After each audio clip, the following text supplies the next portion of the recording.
Bueno, vamos a dar comienzo a esta segunda sesión del Congreso que lleva por título Libertad, Justicia y Praxis.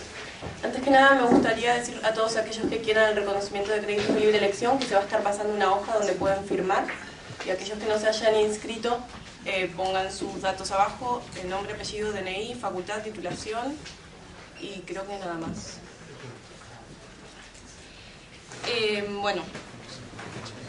Contamos con la presencia de Montserrat Galcerán, José María Ripalda y César Rendueles.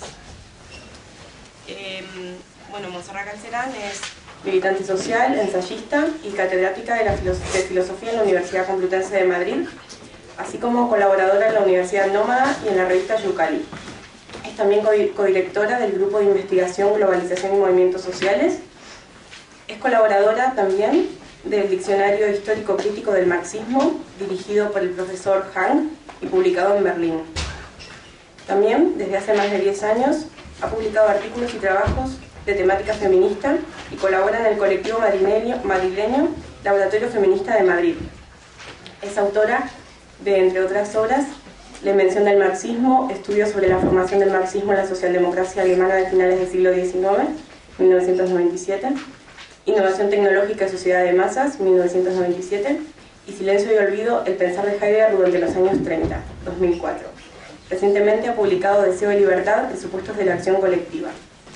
Se doctoró también con una tesis titulada El concepto de libertad en la obra de Karl Marx, en 1982.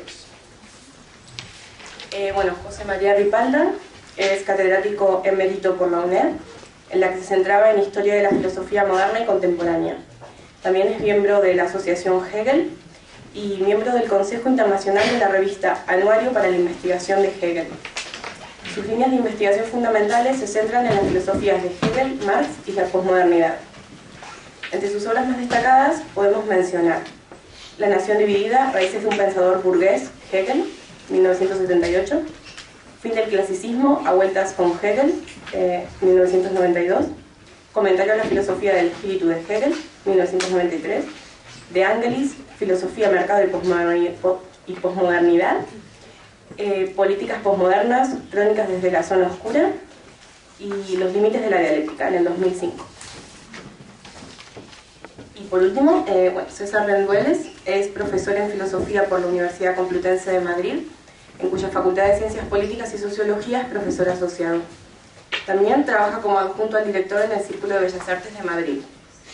Entre sus publicaciones más importantes encontramos Los límites de las ciencias sociales, una defensa del eclecticismo metodológico de Karl Marx, En la lucha final, capitalismo, violencia ritual e ideología, Contra el milenarismo liberal en Karl Polanyi, el sustento del hombre, una antología del capital de Karl Marx. Y sin más, le cedo la palabra a Montserrat Galcerán con su ponencia que lleva por título La libertad en Marx. Pues gracias por la invitación y por el resumen de mi currículum. Y antes que nada quería felicitar a los alumnos y a las alumnas por la organización de estas jornadas. Me siento muy feliz de que hayáis organizado esos actos y de que podamos hablar de Marx con seriedad en un salón de actos tan súper lleno. Sobre todo, no sé si alguno que sea de mi edad compartirá esta sensación, porque durante años y años los que hemos trabajado con Marx como uno de nuestros autores, quizá no el único, pero sí como uno de nuestros autores, lo menos que te podía pasar es que te encontraras por el pasillo con alguien que te mirara así con sonrisa displicente, pero todavía no te has enterado de que ya Lyotard y Bátimo han acabado con la narrativa marxista, en lo cual, hasta cierto punto era verdad. Aparte de los kantianos, heideggerianos, fenomenólogos, aristotélicos, etcétera, etcétera, de toda la vida. Entonces, el que, podamos hablar a ese nivel es algo que de verdad que me pone muy feliz. O sea que muchísimas gracias. Y voy a empezar ahora con el título de la ponencia, que es Libertad en Marx y acción política.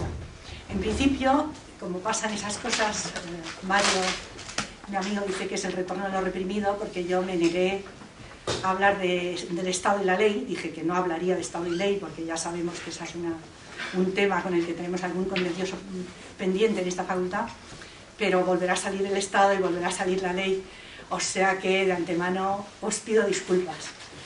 Aparte de eso, ya sabéis lo que pasa en esas cosas, cuando uno se pone a escribir pues sale más largo de lo que esperaba, con lo cual ha salido un poco largo.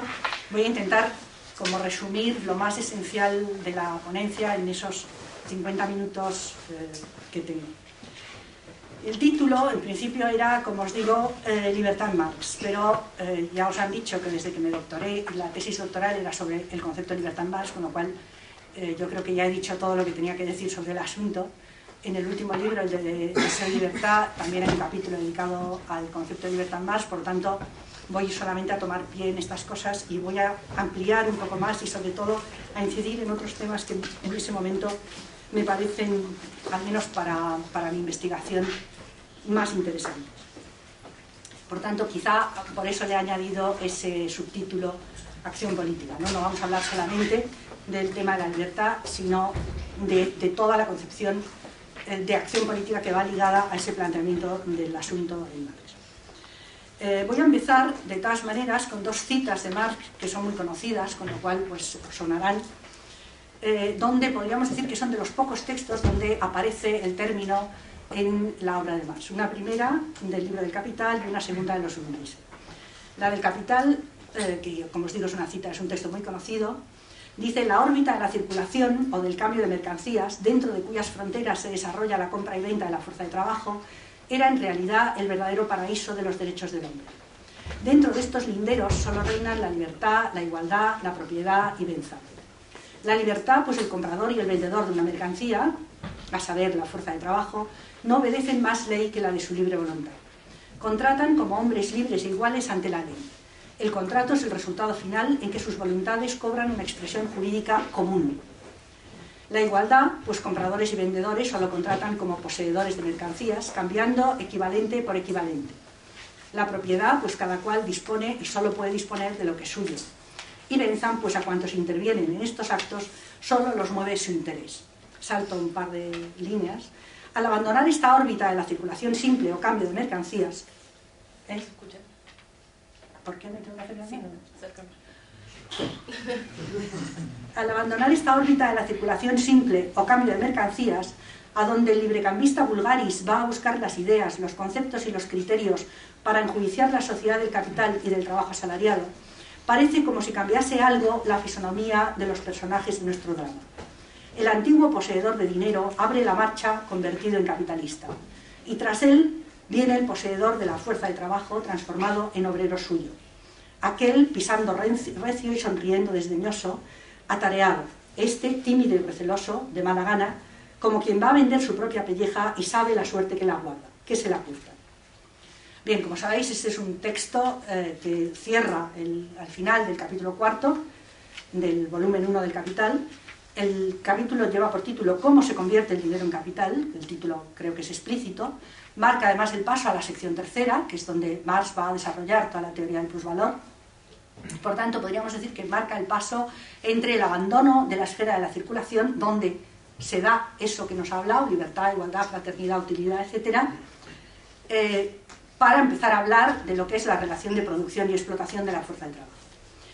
Y Marx no vuelve a hablar del término, o sea, no vuelve a darle importancia al término de libertad, como sabéis, hasta el final del volumen tercero, donde aparece ese famoso párrafo del salto del reino de la necesidad al reino de la libertad, que ha sido también objeto de muchos comentarios. Por tanto, ¿qué es, diríamos, el contenido del texto? Justamente esos valores, libertad, igualdad, fraternidad, los grandes valores de la Revolución Francesa, se ubican en ese espacio de la circulación, que es el espacio de la compra y venta de mercancías. El texto de los Grundrisse, sabéis que los Grundrisse es un texto anterior en su redacción, aunque ha sido publicado muy posteriormente, pues es un texto que no se publica en vida de Marx. El texto, si queréis, todavía más explícito. En él se dice: libertad e igualdad no solo son respetadas en el intercambio que se basa en los valores de cambio, sino que el intercambio de valores de cambio es la base productiva real de toda libertad e igualdad. Esos juegos, sabéis que son muy propios digamos, de la retórica, del lenguaje de Marx, ¿no? Del tipo de discurso de Marx. No es así, sino que es justo de la otra forma. Y añade: en tanto que puras ideas, no son más que la expresión idealizada de aquel. Desarrolladas en relaciones jurídicas, políticas y sociales, son solo esta base, pero dotada de muy otra potencia. Es decir, libertad e igualdad son ideas que expresan, diríamos, estas relaciones dominantes en el espacio económico del intercambio, puesto que las ideas para Marx son siempre condensaciones lingüísticas que expresan relaciones. Ahora bien, dice él, desarrolladas en relaciones políticas, jurídicas y sociales, adquieren una muy otra potencia. Y obviamente la pregunta sería, ¿cómo pueden adquirir las ideas una muy otra potencia? ¿Qué juego hay? ¿Qué es lo que está pasando? Pero además, ¿qué rasgos caracterizan a las relaciones mercantiles de tal manera que esas ideas de libertad, igualdad, fraternidad, utilidad, sean rasgos característicos de estas relaciones? Pues bien, este es un poco el hilo que voy a seguir en el marco de esa ponencia. Vamos a empezar con un poco de historia, quizás sea conveniente, también los que habéis dado clase conmigo, sabéis que a mí me gusta como desbrozar también el sentido de las palabras y de dónde vienen esos términos. Vamos a empezar entonces por el término libertad, cómo aparece, cuándo aparece y dónde aparece. En el contexto del pensamiento político, se puede decir que el término libertad aparece con fuerza en todo lo que es la tematización política moderna, en la teoría política moderna, y aparece siempre con tres connotaciones simultáneas. La primera, la idea de que los seres humanos, en cuanto a seres libres, son seres independientes unos de otros. Por tanto, no son dependientes, sino independientes. Ese es un rasgo, pudiéramos decir, natural de la libertad humana, en tanto que los seres humanos, por su característica de ser libres, marca justamente esa independencia. Como dice alguno de los liberales, incluso los liberales así más aceptables, lo característico de esa acepción de la libertad es que nadie debe pedir permiso a otro para poder vivir. Por tanto, que uno es, diríamos, responsable de su propia vida, independiente de cualquier otro. Pero, dado que los seres humanos no somos autosuficientes, sino que necesitamos darnos y prestarnos una gran cantidad de bienes y servicios para que podamos vivir, esa concepción de los seres humanos libres como independientes va unida de la idea de la necesidad de unas instituciones socioeconómicas basadas en el intercambio, y solo en el intercambio, es decir, en el mercado. Porque obviamente, si os preguntáis, ¿cómo pueden sobrevivir seres humanos libres e independientes si se necesitan unos a otros y cada uno necesita los bienes y servicios que solo otro le va a poder dar? Pues obviamente intercambiando con él en condiciones, podríamos decir, de equidad, de igualdad, de justicia. Entraríamos ahí en toda la cuestión distributiva. El mercado es una institución que se sostiene sobre el presupuesto de que los seres humanos somos seres libres e independientes, que no necesitamos el permiso de otros para vivir, pero necesitamos su cooperación, pudiéramos decir, en tanto que hay una serie de bienes y servicios que nos vienen de fuera. Y no nos podemos apropiar de ellos, o no nos debemos apropiar de ellos directamente por la violencia, sino a través del intercambio, es decir, el mercado.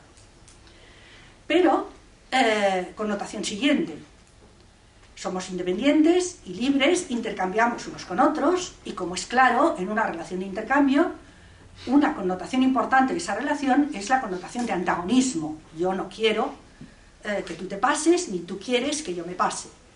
¿Cómo podemos conseguir neutralizar ese antagonismo que va ligado a la idea de la libertad como independencia y de mercado? Obviamente construyendo unas instituciones políticas que equilibren ese antagonismo, que lo reduzcan a una determinada esfera, que castiguen y refrenen los excesos a través de un pacto de asociación, que es simultáneamente un pacto de sumisión a la autoridad común. Vamos a intercambiar, vamos a ser independientes, pero si alguien se pasa, habrá una autoridad común, que es aquella que le castiguará necesariamente. No estoy diciendo nada nuevo, puesto que todos conocéis perfectamente los textos de la filosofía política moderna, pero podríamos decir entonces que el tema de la libertad es como una especie de hidra de tres cabezas, porque siempre está estructurada en esos tres elementos. Por un lado, la libertad como independencia entre unos individuos y otros. Por otra parte, el intercambio mercantil como única forma de apropiación respectiva de los bienes de otro. La idea de que el Estado, la autoridad política, a la cual todos debemos someternos, es la única garantía de que justamente ese sistema funcione, de que sigamos siendo independientes y de que podamos cooperar. Lo que ahí desaparece desde el principio, yo no sé si os dais cuenta de esto, es la existencia de cualquier tipo de socialidad que no esté mediada por el mercado. Cualquier tipo, podríamos decir, de estructura social en la cual los seres humanos estemos arraigados o podríamos decir, cooperar unos con otros, sino que de entrada se nos presenta como seres humanos independientes y antagonistas unos de otros. El autor clásico, como sabéis, es Hobbes en el Leviatán. Me voy a permitir leeros un par de cosas, aunque es un texto muy conocido. Sabéis que en el capítulo 13 y el 14, que constituye un poco el núcleo de la teoría del Leviatán, Hobbes nos dice, os leo la cita: la condición natural del género humano en lo que concierne a su felicidad y miseria, que es el título del autor, consiste en que la naturaleza ha hecho a los hombres tan iguales que sus facultades corporales y mentales, en sus facultades corporales y mentales, que la diferencia entre hombre y hombre no es lo bastante considerable como para que uno de ellos pueda reclamar para sí beneficio alguno que no pueda el otro pretender tanto como él. Es decir, somos como demasiado iguales. Somos demasiado iguales como para que justamente podamos introducir elementos de desigualdad consistente en el trato. De esta igualdad de capacidades surge la igualdad en la esperanza de alcanzar nuestros fines.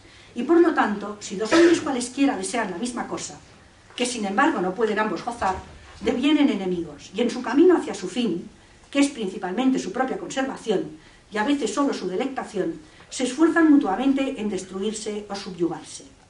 Y viene así a ocurrir, y fijaros en podríamos decir la coletilla que le pone Hobbes ahí, y viene así a ocurrir que si alguien planta, siembra, construye o posee asiento adecuado, puede esperarse de otros que vengan probablemente preparados con fuerzas unidas para desposeerle y privarle, no solo del fruto de su trabajo, sino también de su vida o libertad.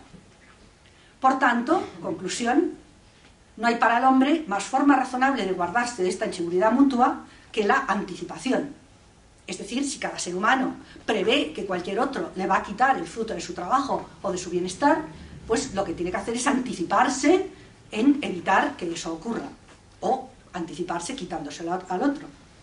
Es por ello manifiesto que durante el tiempo en que los hombres viven sin un poder común que les obliga a todos al respecto, están en aquella condición que se llama guerra, y una guerra como de todo hombre contra todo hombre.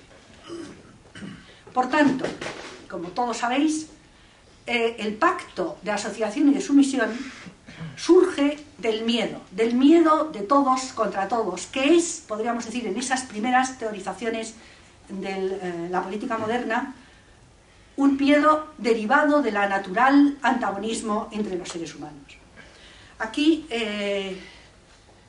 quería permitirme que, aunque sea como nota a pie de página, os lea un texto de Tierno Galván, justamente en la edición de esta obra en el año 79, en la cual él utiliza o toma esa figura del miedo como el miedo de la guerra civil. O sea, él entiende o presenta la teoría de Hobbes como una ejemplificación de ese miedo que surge de la guerra de todos contra todos. Y un ejemplo histórico de esa guerra de todos contra todos sería para él la guerra civil. Y el texto, a lo mejor es una nota que en mí sí resuena, no sé si en vosotros, sobre lo que es el miedo político, que afortunadamente no habréis vivido, pero que él obviamente había vivido. Estamos hablando del año 79. Y él dice: la guerra civil española, cuyo recuerdo no solo estaba vivo en el régimen del que acabábamos de salir, como os digo, el texto es del 79, sino que el miedo que producía un posible retorno a él era no solo una ejemplificación de la verdad de la teoría hobbesiana, sino una prueba fehaciente de la necesidad del pacto. El texto de Tierno no puede resultar más expresivo, solo digo yo. El miedo político, que es en intensidad, dice Tierno, el más embargante y limitador de los miedos posibles. Para quien vive el miedo político, nada conserva su sitio ni su cualidad. El mundo se transforma en ojos y cadenas. Unos vigilan, otros atan. Es al mismo tiempo un miedo mental, en cuanto nace de la previsión del futuro.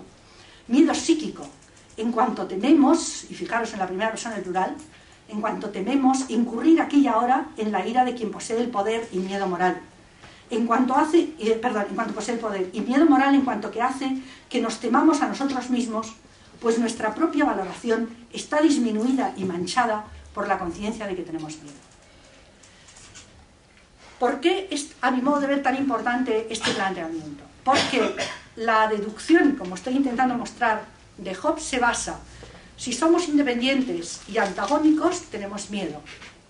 El miedo, como muestra la cita de Tierno y ejemplificado en lo que podría ser una guerra civil, es algo invivible. Por consiguiente, preferimos someternos a una autoridad común en aras de la seguridad que seguir teniendo miedo. El miedo, por tanto, es, podríamos decir, el operador básico de la constitución del soberano político. De lo cual, obviamente, se deduce que podríais invertir el silogismo. Si el miedo es el operador fundamental para construir el Estado, cuanto más miedo se pueda generar, incluso desde la autoridad política, más reforzado y legitimado estará el Estado. Por tanto, la producción de miedo, podríamos decir, es una de las herramientas fundamentales de cualquier, digamos, sistema político que pretenda durar. La producción de miedo es justamente ese operador que va a permitir, digamos, que va a reforzar el cemento del Estado, justamente porque el miedo es aquello que lo fundamenta, en ese caso, como única salvaguarda en la sumisión a la autoridad común. Por tanto, hay dos temas que me interesan aquí resaltar. Primero, a pesar de toda la cuidadosa deducción que hace Hobbes, hay como dos elementos fundamentales. Primero, el que la independencia es una independencia que no deja traslucir ningún espacio de socialidad común, de socialidad compartida, que el individuo es como una especie de átomo enfrentado a todos los otros, independiente y no dependiente. Y segundo, que las relaciones de socialidad son siempre relaciones antagónicas, que mi libertad está contra la tuya. O como dicen los liberales, mi libertad llega hasta donde empieza la tuya, lo cual significa yo llego hasta aquí, tú llegas hasta aquí, y por tanto debemos, podríamos decir, mantener esos límites del espacio común. Pero nunca se da paso a una socialidad compartida. Siempre, si os habéis fijado en el texto, yo aro, siembro y tal y cual, y tú vienes y te llevas mi cosecha. Pero nunca sembramos cooperativamente, nunca cosechamos juntos, sino que el juntos siempre aparece siempre ahí como una especie de sumisión a la autoridad común. No hay más comunidad o socialidad que la socialidad de la sumisión, que es a su vez consecuencia del miedo, con ese elemento perverso que hemos visto. Y esa noción de libertad, con esas dos características, independencia y antagonismo y sumisión, si queréis esas tres, son características, a mi modo de ver, del concepto de libertad en toda la tradición liberal. Más o menos edulcorada y más o menos trabajada en unos autores o en otros. Es verdad que Hobbes es un poco bruto en ese sentido, Kant pues es más cuidadoso, por decirlo de alguna manera, pero se mantiene siempre esa idea, inclusive en el discurso liberal clásico, de la libertad como independencia de los sujetos y la socialidad como intercambio y sumisión a la autoridad común.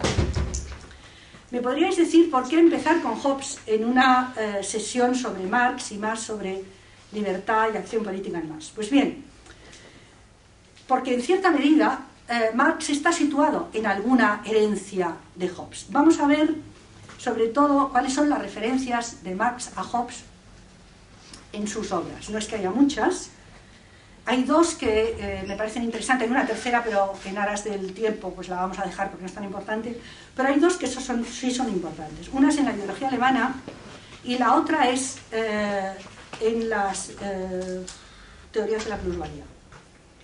En la ideología alemana, en el capítulo sobre San Max, sabéis que San Max es el capítulo dedicado a Max Stirner. Max era el nombre de pila del famoso hegeliano de izquierda, Max Stirner. En este capítulo, Marx desplaza el planteamiento hobbesiano y él dice, cito textualmente, desde Maquiavelo, Hobbes, Spinoza, Bodino, en los tiempos modernos se expone siempre que el poder es el fundamento del derecho. El poder es el fundamento del derecho para toda esa tradición en la cual de alguna manera Marx se situaría. lo que lleva implícito la concepción teórica de la política como emancipada de la moral. Y eso, a mi modo de ver, en Marx es una cosa muy clara. Y no digamos en todos esos autores. Ahora bien, ¿de qué poder está hablando Marx aquí? A mi modo de ver, ese poder no es el de unos hombres individuales enfrentados unos a otros, como podía ser en Hobbes, sino que es el poder colectivo de unos grupos que se benefician de la posición que ocupan en las relaciones de producción e intercambio. Puesto que son estas relaciones las que actúan como el soporte del poder político. Por tanto, podríamos decir que también en Marx el derecho, la ley, nace del poder, pero que ese poder no es el poder de unos individuos independizados, atomizados en la red social y en competencia unos con otros, sino que son, porque estos individuos serían demasiado iguales, como Hobbes nos había dicho, sino que ese poder es el poder, diríamos, de los grupos, los colectivos, los articulados que ocupan un lugar de poder en las relaciones sociales y económicas. Por tanto, podemos darle la vuelta al asunto. Si en vez de partir del individuo libre y competitivo, antagónico con los demás, partimos de la estructura justamente de la sociedad de mercado y de la sociedad política, nos encontraremos con que la ficción del individuo libre, independiente y antagónica es una ficción necesaria, primero, para que pueda funcionar esta sociedad de mercado como única posibilidad de socialidad, y segunda, para que pueda funcionar esa sociedad política como única posibilidad de vivir en paz. No sé si veis el planteamiento. Es decir, que en vez de partir como un dato natural, como un dato de facto, justamente de esa ficción, si nos colocamos en el lugar que está enfocando Marx, que son justamente todo el entramado de las relaciones sociales, políticas y mercantiles, nos encontraremos con que justamente ese individuo libre, competitivo y desociado es la ficción necesaria para que ese tipo de relaciones funcionen.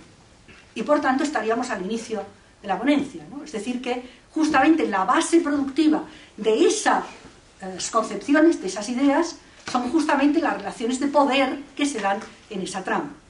Y ahí entenderíamos que justamente ahí esas ideas cobren ese espesor, porque esas ideas son elementos interaccionantes con todo el complejo, con toda la red de la estructura social. Por tanto, si desnaturalizamos el asunto, nos damos cuenta, primero, de que esa ficción es extraordinariamente importante para todo el discurso de la sociedad de mercado y de la sociedad del Estado moderno. En segundo lugar, que ese es uno de los componentes fundamentales de la forma contrato, que es la forma privilegiada del intercambio en la sociedad capitalista. Bueno, aquí tenía una cita larga, pero como voy un poco lenta, y yo creo que eso se entiende, pues me la salto. No habrá, por tanto, nunca el círculo virtuoso que pretendía Hobbes, porque claro, Hobbes lo que pretende es, a partir del miedo, como hemos visto, ¿no? Si los individuos libres y antagonistas, por el miedo de la guerra civil, llegan a ese pacto de sumisión, de asociación y sumisión, y llegan a ese espacio de intercambio como único espacio posible, la conclusión es que lo que manda el soberano no es más, en último término, que lo que quiere que le mande el súbdito. ¿Por qué se produce ese circuito? Justamente porque el soberano es el que garantiza el bienestar del súbdito. Si lo vemos desde Marx, nos damos cuenta de que en vez de haber ese circuito virtuoso, lo que hay es, podríamos decir, un ciclo perverso y una disociación cada vez mayor. Porque la ficción del individuo independiente, libre y antagonista de todo lo que le rodea, justamente lo que hace es despotenciar a ese individuo que queda perdido en el magma de la sociedad de mercado e impedirle conseguir aquella fuerza colectiva que de algún modo podría contraponer al refuerzo de poder, al exceso de poder que tiene el soberano. Por tanto, aquí lo que veríamos es justamente cómo, en vez de ese ciclo virtuoso, lo que hay es diríamos, una deriva extraordinariamente amplia entre justamente una situación y otra. Por definición, dice Marx, la ley y el Estado son una resultante en el sentido geométrico o físico del término, ¿no? Una resultante de fuerzas, que no coincide con ninguna de esas fuerzas. Estamos obviamente en una dinámica de fuerzas, no coincide exactamente con ninguna de ellas, sino que es la composición de ellas. Ahora bien, hay un elemento central en esa composición, y es que la ficción del individuo libre e independiente despotencia a una de las fuerzas y no la potencia, y por tanto aumenta por relación la potencia de la otra. Por tanto, el punto de vista del individuo libre e independiente no explica nada, sino que justamente lo que explica es lo contrario, hacer ver cómo esa ficción es justamente una de las condiciones, podríamos decir, de los elementos de esa construcción social y política que es la sociedad de mercado y el Estado moderno. Y la otra cita me parecía interesante porque es una cita en la cual está en el Capital, no en la teoría de las plusvalías, la que me he saltado es la de la teoría de las plusvalías, pero que bueno, podemos dejarla. Y en el Capital, también en el volumen cuarto, cuando está hablando de todo el tema del valor, dice Marx, citando a Hobbes: el valor de la fuerza de trabajo, como el de toda otra mercancía, lo determina el tiempo de trabajo necesario para la producción, incluyendo, por tanto, la reproducción de este artículo específico. Y añade: considerada como valor, la fuerza de trabajo no representa más que una determinada cantidad de trabajo social medio materializado en ella. Por tanto, si queréis, voy un poco para atrás, porque me había saltado este punto, que es la cita de Hobbes. Hobbes, en la cita que Marx cita, está diciendo justamente lo que aquí Marx recoge, que el valor de la fuerza de trabajo, como el de toda otra mercancía, lo determina, que el valor de la fuerza de trabajo viene determinada como el de toda otra mercancía por el tiempo de trabajo para la producción. Pero él está diciendo que la fijación de ese valor viene dada por el mercado, y pone toda una serie de ejemplos. Pues el soldado muy valeroso en una situación de guerra, resulta que su valor va a estar acrecentado por esa situación, en cambio en una situación de paz pues va a ser menor, etc. Mientras que en la cita de Marx, y por eso os leo la continuación, dice Marx, no representa más que una determinada cantidad de trabajo social medio materializado en ella. Por tanto, podríamos esquematizar, si queréis, la distancia, no voy a entrar en el modo como Marx cita, porque a veces es un poco especial, la distancia entre una cuestión y la otra. Para Hobbes y para Marx, el valor de una mercancía viene dada, pudiéramos decir, por lo que cualquier otro está dispuesto a pagar por su uso, sea cual sea esa mercancía. Ahora bien, en el caso de Hobbes, ese valor viene determinado, podríamos decir, en terminología moderna, por la oferta y la demanda, por la situación de la coyuntura. Se pagará más, en un determinado momento se pagará menos. El valor oscilará en función de esto, aunque siempre tendrá que tener esa medida del tiempo de trabajo necesario. Marx añade que es una determinada cantidad de trabajo social medio, y ahí el término social me parece a mí importante. ¿Por qué? Porque justamente el trabajo no está ahí entendido como la actividad de un trabajador libre e independiente, enfrentado y antagónico con todos los demás, sino justamente metido en el plexo de todo un conjunto de relaciones sociales que son aquellas que permiten justamente darle a ese trabajo esa capacidad productiva. Por tanto, lo que falta en Hobbes, fundamentando ese individualismo que está en el fondo de su teoría política y que soporta una teoría de la sumisión y que no está en Marx, es la socialidad del trabajo y de la vida humana. Ahora bien, esa socialidad se traduce en Marx en la posibilidad, diríamos, de una sociedad no sometida y no enfrentada al miedo y a la opresión. Veamos entonces, yo creo que me da tiempo, otro personaje en toda esta historia. Obviamente sabéis que es Spinoza. ¿Por qué Spinoza es importante en este punto? Primero porque Hobbes y Spinoza forman parte, como sabéis, un poco del mismo contexto en cuanto al tema del nacimiento de la teoría política. No voy a meterme a entrar en ese punto es más o menos conocido, pero sí porque creo que la contraposición entre Spinoza y Hobbes ejemplifica eso que acabo de decir, la importancia de ese entramado social en el cual hay que situar la ficción del individuo libre e independiente. Las referencias de Spinoza a Hobbes son uno de los clásicos del estudio erudito en torno a estos autores. Hay básicamente dos.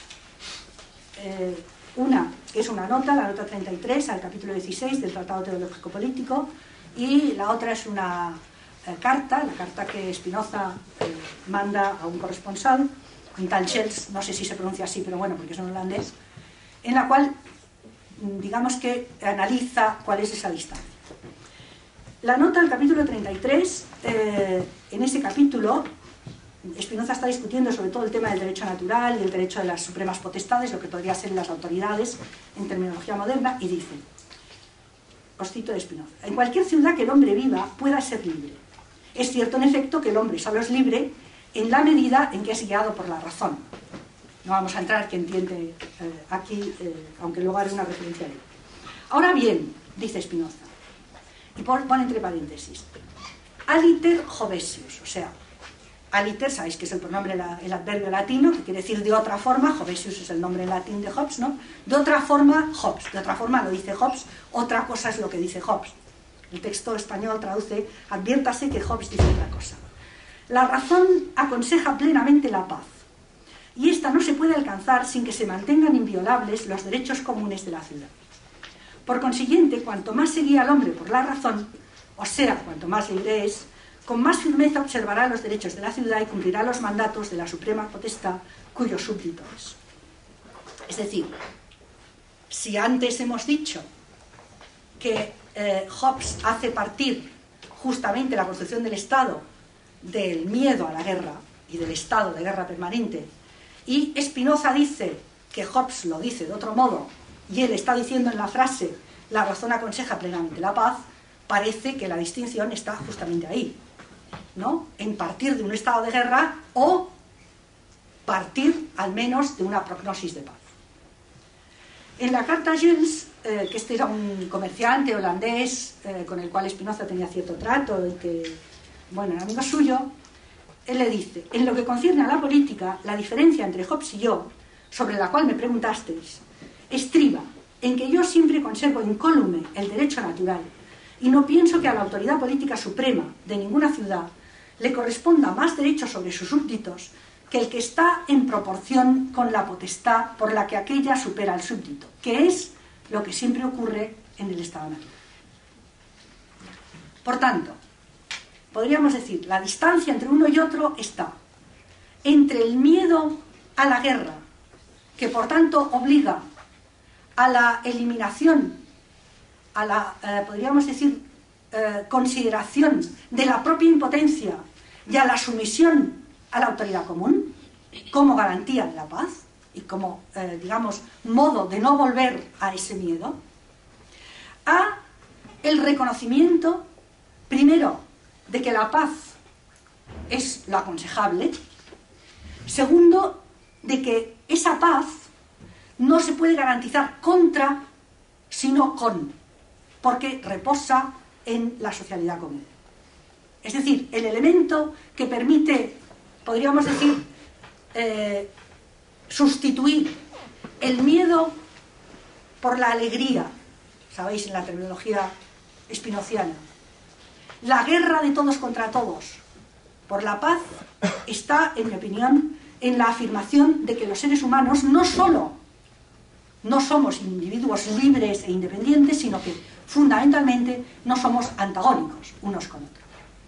Y aquí me permito citaros de la parte cuarta de la Ética, cuando Spinoza dice: como la razón no exige nada que sea contrario a la naturaleza, exige por consiguiente que cada cual se ame a sí mismo, busque su utilidad propia, apetezca todo aquello que conduce realmente al hombre a una perfección mayor, y en términos absolutos que cada cual se esfuerce cuanto está en su mano por conservar su ser. Hasta ahí diríais plenamente de acuerdo. Pero, ¿y qué es lo más útil para un ser humano? Y aquí es donde, en mi opinión, Spinoza introduce ese quiebro con la tradición de la política, o con la tradición clásica de la política moderna. Nada es más útil al hombre, a un ser humano, que otro ser humano. Por tanto, lejos de la libertad contra los otros, podríamos decir que es la cooperación con los otros la que justamente garantiza la paz y el bienestar.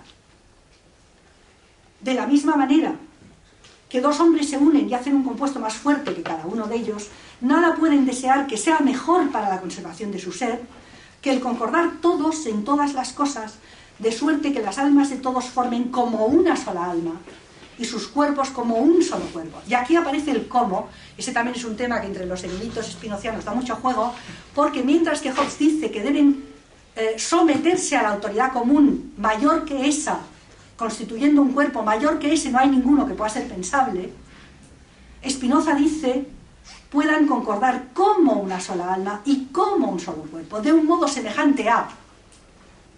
Con lo cual, ese derecho de cada quien, podríamos decir, esa potencia de cada quien, sigue estando ahí.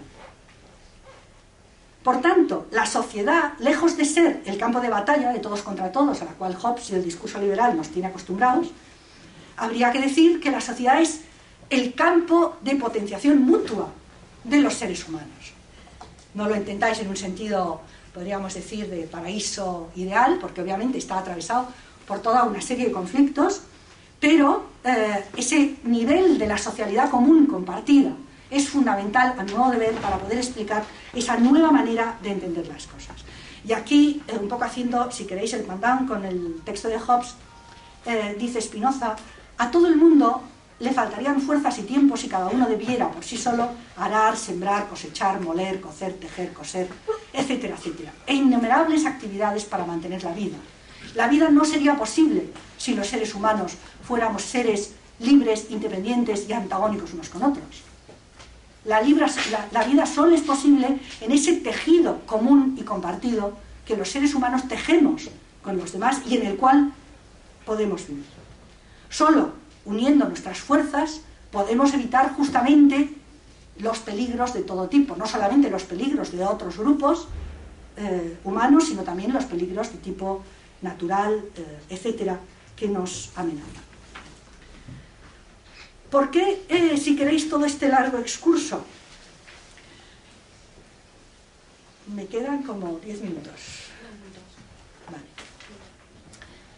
Para varias cosas. La primera, para hacer ver cómo el individualismo político y el presupuesto del individuo libre, dentro de esa lectura, nos aparece como la ficción necesaria, como ya he dicho, de la sociedad de mercado y de la sociedad política de la sumisión.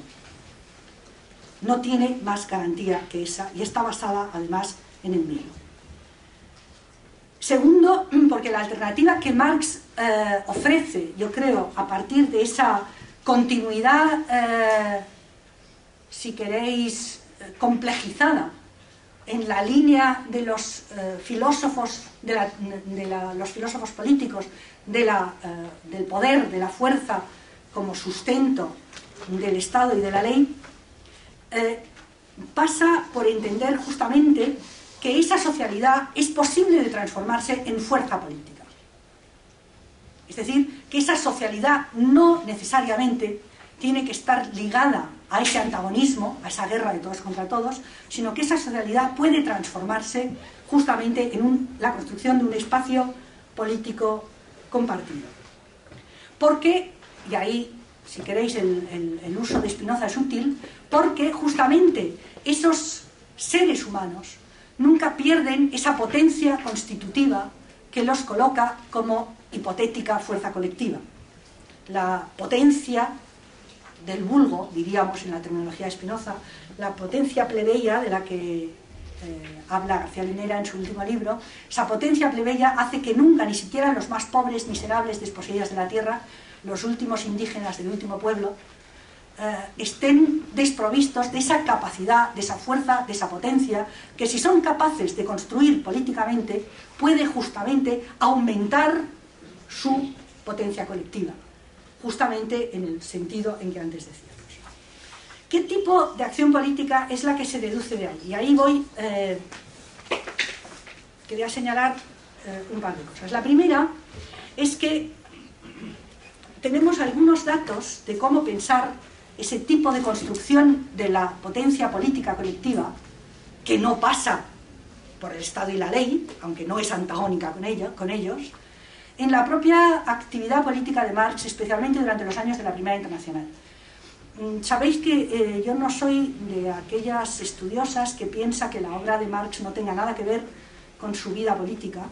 Para mí no es comprensible el que, atareado como estaba en la preparación de su obra, dedicara todo el esfuerzo que dedica a la creación de la Primera Internacional, que sabéis que es anterior. La Primera Internacional se crea en el 64, cuando todavía el Capital, el primer volumen, no se publica hasta el 67. Y Marx estaba en este momento absolutamente agobiado por eso, por su trabajo teórico, pero sin embargo se lanza de lleno a ese trabajo político. Todas las cartas, la correspondencia, los textos de la Primera Internacional testimonian, a mi modo de ver, el empuje y la fuerza con que Marx se dedicó a esta cuestión. ¿Por qué? ¿Qué es lo que hay ahí? Y que pueda ser rescatable, al menos desde mi lectura.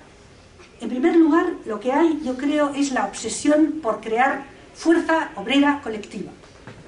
En los estatutos de la Internacional y en el llamamiento, que sabéis que él redactó, él dice que el objetivo es justamente crear una resultante, que es el mismo término que hemos visto antes, ¿no? Una resultante es una composición de fuerzas, ¿no? Un agenciamiento colectivo, un agente colectivo capaz de potenciar la fuerza de los propios trabajadores y del movimiento obrero. Y aquí también hay una cita en el llamamiento del Consejo General de la Internacional de 1867, es un llamamiento corregido por Marx, donde él dice: la fuerza individual del ser humano, del hombre, ha desaparecido frente a la fuerza del capital. Y en las fábricas el obrero no es más que una rueda de la máquina. Para recuperar su individualidad, no su carácter de individuo libre e independiente, sino su individualidad, su capacidad de poder vivir desde sí, por sí y para sí, los trabajadores deben unirse y constituir asociaciones con las que defender su salario y su vida. Y eso me parece muy importante. Con las que defender su salario y su vida. O sea, sus condiciones de trabajo, el dinero que reciben por ese trabajo, su salario, sus condiciones y su propia vida. Porque de lo contrario, el sistema capitalista les convierte, como vemos, en ruedas de la máquina. Hasta ahora estas asociaciones eran exclusivamente locales. Por el contrario, el capital, gracias a los nuevos inventos industriales, acrecienta cotidianamente su fuerza, razón por la cual gran parte de las leyes obreras nacionales resultan impotentes. ¿Os suena de algo? Ante este estado de cosas, si la clase obrera quiere continuar su lucha con alguna perspectiva de éxito, debe transformar en internacionales sus asociaciones nacionales. O sea, ¿cuál es el problema? El problema es que estamos hablando en 1864, 65, 66, 67, que el obrero individual libre es el soporte de un contrato en el mercado de trabajo y es la rueda de una máquina en el mecanismo sistémico capitalista. Y que las asociaciones de mutua defensa, etcétera, etcétera, que están floreciendo por doquier y que son de ámbito local, provincial, deben transformarse, dice Marx, en una extraordinaria agente político colectivo de corte internacional, porque el capital está actuando a ese nivel y ahí se está fortaleciendo y reforzando. Por tanto, está construyendo una resultante, una fuerza combinada que es muchísimo más fuerte justamente porque es capaz de ubicarse, de colocarse en ese espacio. ¿Cómo se hace eso? Pues Marx, yo creo que nos da como mínimo 3 elementos que pueden ser interesantes. El primero, eso se hace haciendo circular la información, cosa que por otra parte parece obvia, ¿no? Es decir, ¿qué es lo que hace esa primera internacional? Pues recibir información de sus delegados en los diferentes países, saber qué es lo que está pasando, y una cosa muy interesante, sobre la que Marx insiste repetidamente: hay que hacer una encuesta, los propios trabajadores tienen que hacer una encuesta sobre sus condiciones de trabajo, los salarios que cobren, las condiciones de trabajo, condiciones de higiene, tipo de fábricas, etcétera, etcétera, porque si no saben cuál es su situación, difícilmente van a poder luchar contra ella. Y eso es una obsesión en el caso de Marx, que yo creo que se podría actualizar. Si no sabemos cuál es nuestra situación, difícilmente vamos a poder luchar contra ello. La segunda es la educación, y ahí eso nos llevaría a algo que hemos hablado esta mañana de las vulgatas, etcétera, etcétera. ¿Cómo hacer que este nuevo agente político sea capaz de estar a nivel intelectual al nivel que le corresponde? Pues obviamente trabajando y estudiando. Y ahí es donde Marx dedica al Capital.